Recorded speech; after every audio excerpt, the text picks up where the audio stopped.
For American corporations, the rewards of doing business abroad are enormous, but so are the risks.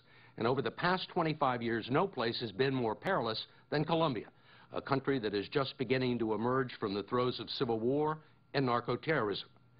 Chiquita Brands International of Cincinnati, Ohio, found out the hard way.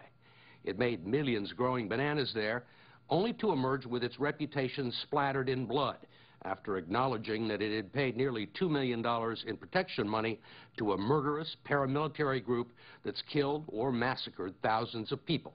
Chiquita found itself trying to grow bananas in the middle of a war in which the Colombian government and its army was of no help. These were lands where there was no law. It was impossible for the government to protect employees. Fernando Aguirre, who became Chiquita's CEO long after all this happened, says the company was forced to pay taxes to the guerrillas when they controlled the territory in the late 80s and early 90s, and when the paramilitaries, known as the AUC, moved in 1997, they demanded the same thing. It was a dilemma about having literally a gun pointed to your head, where you have someone who says either you pay me, or I'm going to kill you, or I'm going to kill your employees. As the atrocities piled up all across the country, Chiquita continued to make the payments to the paramilitaries, viewing itself as a victim of the violence, not a facilitator.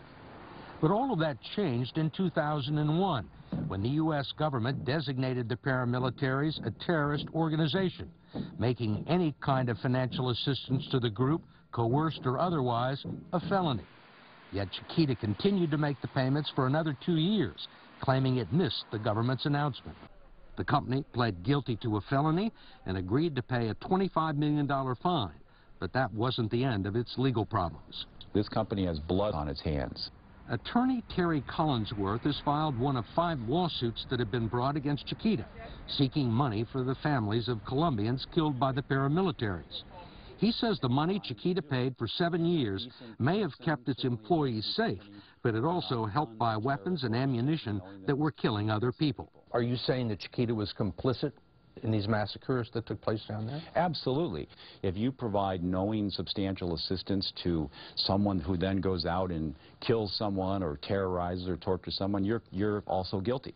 And you believe that Chiquita knew that this money that they were paying was being used to go into the villages and massacre people? If they didn't, they would be the only ones in the whole country of Colombia who didn't think that. You're not saying that Chiquita wanted these people to be killed? No, they were indifferent to it. Instead of wanting those people dead, they were willing to accept that those people would be dead in order to keep their banana operation running profitably and making all the money that they did in Colombia.